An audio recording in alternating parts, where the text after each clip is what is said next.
টাকা উপার্জনের জন্য দেশ ছেড়েছিলেন পিয়া বিপাশা। এখন কেমন আছেন? Hello everyone, this is Pia.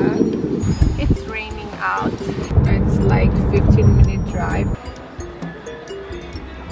বাংলাদেশের ছবি জগতের আলোচিত মডেল অভিনেত্রী পিয়া বিপাশা ক্যারিয়ারের শুরুটা লাক্স চ্যানেল আই সুপারস্টার প্রতিযোগিতার মাধ্যমে হলেও তিনি শীঘ্রই ছোট পর্দার পরিচিত মুখ হয়ে ওঠেন। বিজ্ঞাপন, নাটক, চলচ্চিত্রে তার উপস্থিতি ছিল উল্লেখযোগ্য। তবে একসময় তিনি অভিনয় থেকে বিরতি নিয়ে যুক্তরাষ্ট্রে পাড়ি জমান। চলুন জেনে নিই দেশ ছাড়ার পর পিয়া বিপাশার জীবন কেমন হয়েছে। 2012 সালে লাক্স সুপারস্টার প্রতিযোগিতার মাধ্যমে সবিজে পা রাখেন পিয়া বিপাশা। এরপর নাটক ও চলচ্চিত্রে তার উপস্থিতি ছিল নিয়মিত। অভিনয় থেকে বিরতি ও দেশত্যাগ। 2012 সালে লাক্স সুপারস্টার প্রতিযোগিতার মাধ্যমে সবিজে পা রাখেন পিয়া বিপাশা।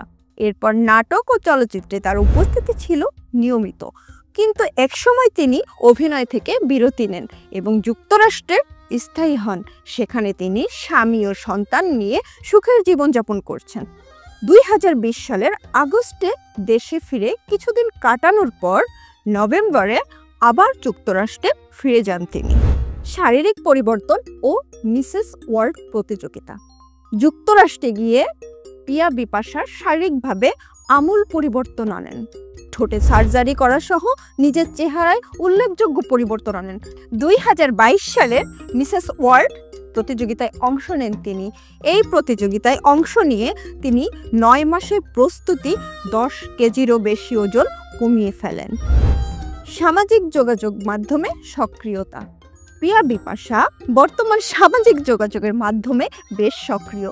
সেখানে তিনি তার বিভিন্ন ছবি পোস্ট করে ভক্তদের সঙ্গে যোগাযোগ রাখেন। তার ছবিগুলোতে খোলামেলা পোশাক ও আবেদনময়ী নজর কাড়ে। নেটিজেনদের কেউ কেউ তার রূপের প্রশংসা করেন, আবার কেউ কেউ সমালোচনাও করেন।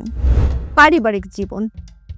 পিয়া বিপাশা ব্যক্তিগত জীবনে প্রথম বিয়ে করেছিলেন এবং একটি কন্যা সন্তানও রয়েছে, তবে সেই সংসারটি স্থায়ী হয়নি। পরবর্তীতে তিনি ইউরোপীয় নাগরিক ওমারকে বিয়ে করেন এবং নিউ ইয়র্কে স্থায়ী হন। তাদের সংসারে সুখের জীবনযাপন করছেন তারা। উপসংহার: পিয়া বিপাশা অভিনয় থেকে বিরতি নিয়ে যুক্তরাষ্ট্রে স্থায়ী হলেও তিনি তার জীবনকে নতুনভাবে গড়েছেন। শারীরিক পরিবর্তন, মডেলিং, সামাজিক যোগাযোগ মাধ্যমে সক্রিয়তা, সব মিলে তিনি একটি নতুন পরিচয় আবির্ভূত হয়েছেন। তার এই পরিবর্তন ও সংগ্রাম অনেকের জন্য অনুপ্রেরণা উৎস হতে পারে।